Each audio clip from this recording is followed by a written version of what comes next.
What if one of gaming's most iconic heroines felt more herself not in the modern reboots, but in the blocky, polygonal classics from 30 years ago?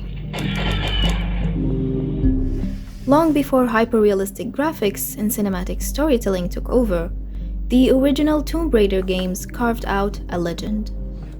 Lara Croft wasn't just a character, she was a cultural earthquake. And now, with the upcoming release of the reimagined first game in Tomb Raider Legacy of Atlantis, and with the remastered collection finally on the Nintendo Switch, we can revisit those 6 classic adventures with modern clarity and old-school charm. But revisiting them also makes something else even clearer. The 2013 reboot may have been impressive, but it never quite captured the magic, the edge, the myth of the original Lara. Let's talk about it. When Tomb Raider launched in 1996, it didn't just introduce a new series, it introduced her. Lara Croft, a cool, confident, brilliantly self-assured archaeologist who dominated a landscape where female protagonists were incredibly rare. She was stylized, angular, exaggerated, partly because of hardware limits, partly because she was designed to stand out. And she did. She became a symbol of independence, intelligence, and unapologetic strength.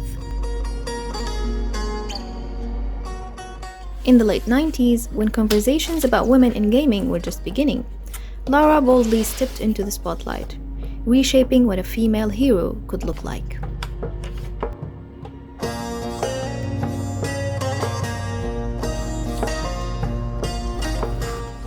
The original games had this quiet, lonely beauty. Most of the time, it was just Lara. No squad, no constant dialogue, very little to no origin story drama. You were dropped into ancient spaces filled with mystery, a world that didn't need to explain itself.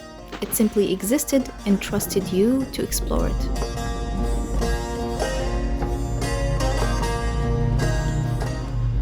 Lara didn't panic, she didn't doubt herself, she led with confidence, with style.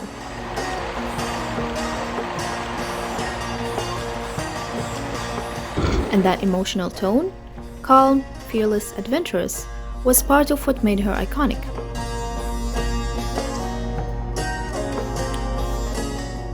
There's a reason those polygonal footsteps still echo in our memories. They weren't just gameplay, they were identity.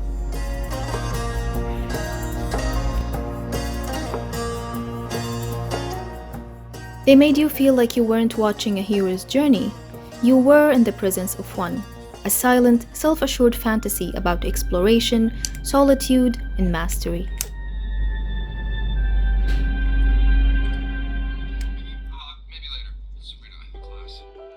Fast forward to 2013, the reboot reimagined Lara as a scared, inexperienced survivor. More human, more vulnerable, more conventional.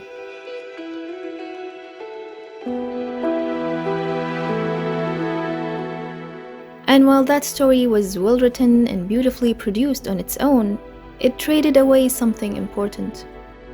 Lara's original agency, her certainty, her larger-than-life boldness.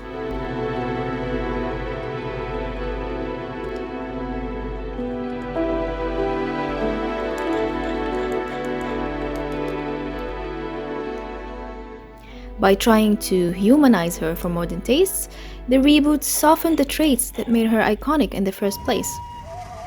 The edge was gone, the exaggerated bravado, the stylized confidence, the sense that Lara wasn't just part of the adventure, she was the adventure.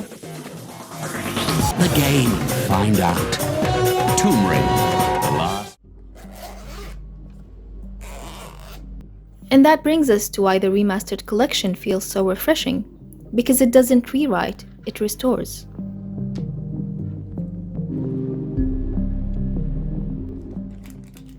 The blocky charm is intact, the iconic animations, yes, even the swan dive are lovingly preserved.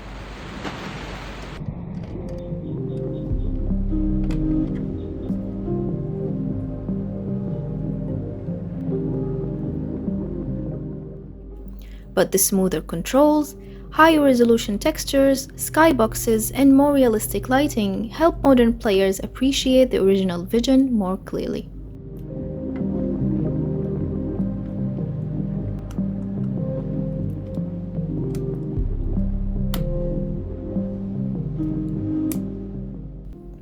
These games didn't need a new story, they just needed a new way to shine. A way to respect the limitations that once shaped their identity, a way to polish the surface without erasing the soul underneath.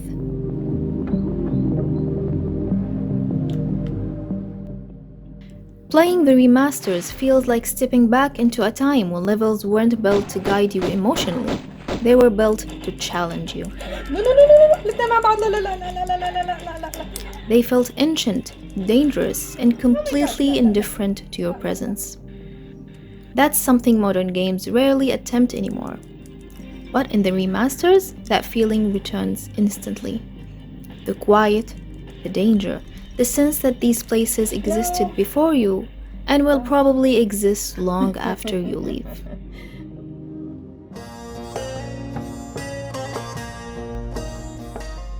And maybe that's why these remasters resonate so strongly.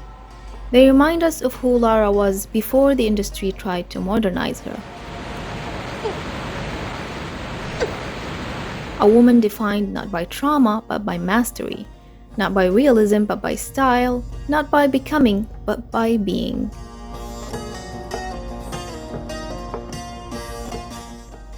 That lightning reboot couldn't recapture? It's right here, in the polygons. Unmistakable.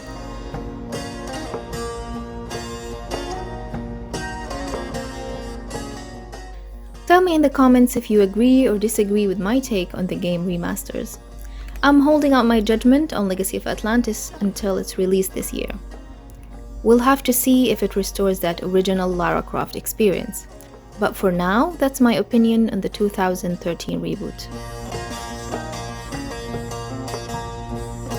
If you enjoyed this deep dive into remastered classics and you love rediscovering the magic of retro games, check out the rest of my nostalgic deep dives in the playlist linked above. Thank you so much for watching all the way through. Don't forget to like, share, and subscribe. It really helps keep these deep dives in your algorithm. Happy tomb raiding, and I'll see you in the next video.